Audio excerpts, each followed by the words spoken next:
Word problems with expressions can be a little bit tricky, but if you sort of have a plan for it, like draw something out or represent it somehow, it gets a little bit easier to work through. So it says Andy has $5 Scott has 12 more dollars than Andy, and Jacob has two Y dollars less than Scott. So I'm going to do this in parts. First, they want to know how much Scott has in terms of Y.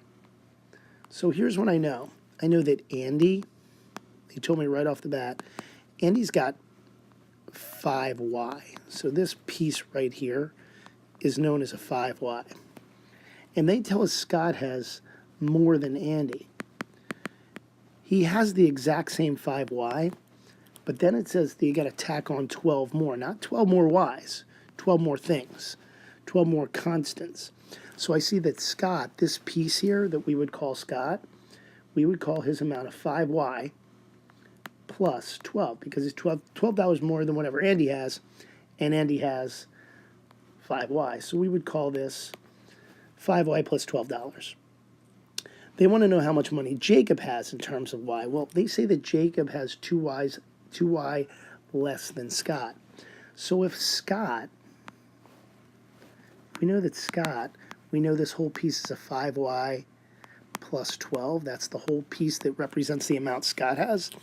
And then we've got to take off 2Ys because it's 2Ys less. Then I've got a 5Y plus 12, but I'm also taking off 2Y. So instead of 5Ys, it looks like Jacob has 3Ys plus $12. And then the last thing they say is that if Y is 6, how much money does Jacob have? Well, if Jacob is a 3Y plus 12, and they told us now that Y is the 6, I'm just going to plug that in. 3 times 6 plus 12 becomes 18 plus 12, or $30 for Jacob. This one, I think it makes a lot of sense to, again, draw a picture. They did it for you. They say the figure shows a rectangle with a width of 2K inches. The length is 8 inches longer than the width. So the length, this piece here, is 8 more inches than the width. So they tell us that the width is a 2K, and tell us the length is that same 2K, but with 8 more inches on it. So what I would call this is a 2K plus 8. So this is a 2K, this is a 2K plus 8. This, since it's a rectangle, is also a 2K. And this is a 2K plus 8. So they say find the length of the rectangles in terms of K. Well, we did. We did it right here. We called the length of the rectangle a 2K plus 8, and we have to use an amount because it's a word problem. 2K plus 8 inches. They then asked for the perimeter of the shape. Well, I know one of the sides is a 2K, and the other side is a 2K. And then the top is a 2K plus 8, and the bottom is a 2K plus 8. And then if I put them all together, I've got 2K, 2K, 2K, 2K, that's 8K. Plus, I've got an 8 with another 8, that's 16. So the perimeter around the whole shape is 8x, or 8K, plus 16 inches. The last thing they say, well, K is now 3. All right, so plug in. So if the perimeter was 8K plus 16, and now it's 8 times 3 plus 16, we've got 24 plus 16, which is a total of 40 inches all the way around the shape. I could go back and try. They tell me that the K's are 3, 2K is 6, this is 6, this becomes 14, and this becomes 14. Yep, I add them all up, still 40. Why don't you try this one and see how you do? You can pause it here, give it a try. Okay, so it says to find Jordan's age. So they say that Prince is 6N years old and Jordan is 3N plus 10 years older than Prince. So if Prince is represented by a 6N, I know that Jordan would be that same 6N, but there's more because he's older. I have to add on another 3N plus 10 more. So what I get is a total of 9N plus 10 years old, for Jordan. Then they say find their total ages. Well, if Prince is a 6N, and we know that Jordan is a 9N plus 10, I can put together my like terms, make that 15N plus 10, and their total ages is 15N plus 10 years old. Last thing they do is they say that Kimberly is 9 years younger than Prince. Well, I know that Prince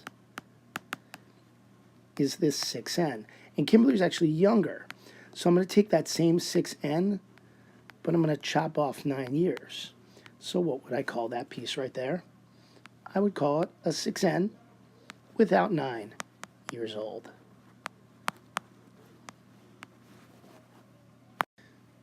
These types of problems can be a little bit tricky because it's hard to make them make sense. You can't really picture them. So I'm going to set them up in the same way we did percents. It says Billy reads 30 pages of a novel each day. So I know that 30 pages is 1 day's worth of work. And I'm going to try to figure out what they want me to finish out. They said if he continues to read the novel at this pace, how many pages can he read in R days?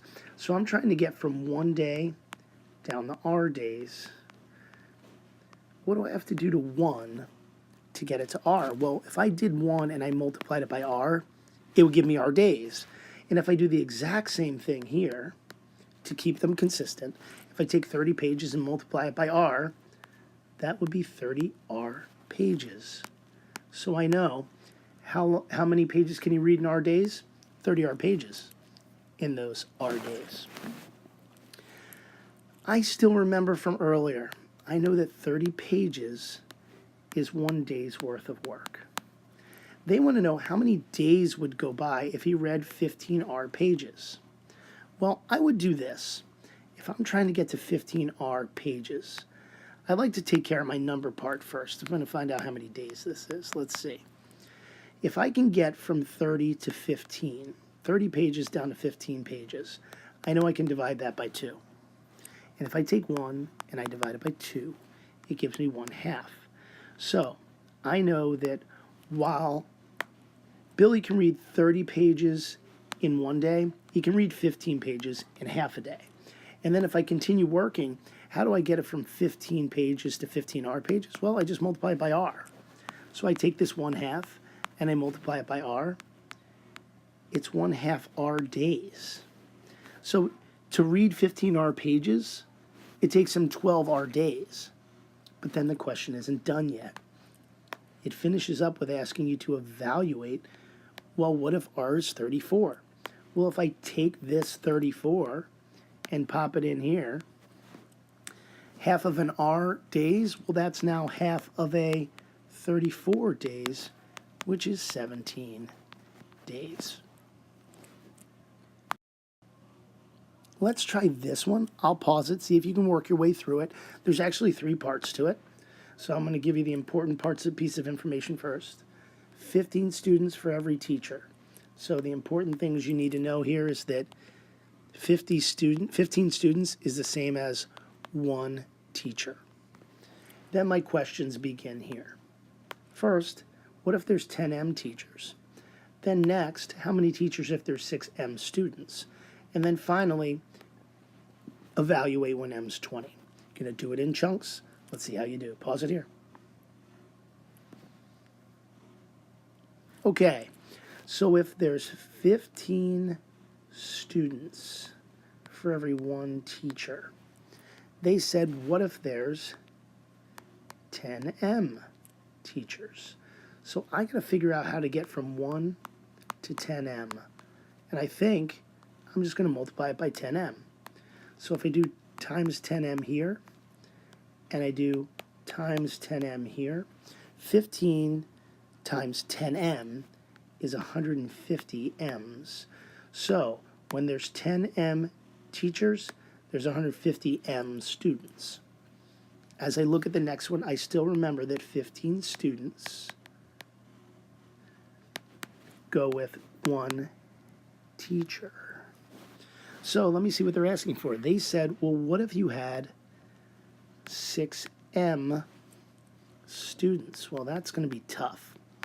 So the first thing I'm going to do is I'm going to get it down to one student. I know if I divide 15 by 15, I get 1. So 1 student.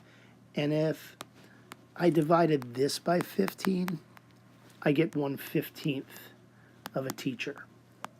So 15 students is the same as having 1 teacher. 1 student is the same as having 1/15 of a student. What I have to do now is figure out, how do I get from 1 to 6? Well, if I multiply this by 6m, in this case, because I want to go from 1 to 6m. If I multiply this by 6m as well, 1/15 times 6m is just a 6m over 15 teachers. I can simplify that if I wanted to. I could simplify it. I can divide them both by 3. 2/5 of an m teachers. And then, of course, they stop here at the very end and they say, well, now m's 20. Okay, so I need 2/5 of 20. That's 40 over 5, or that's 8 teachers.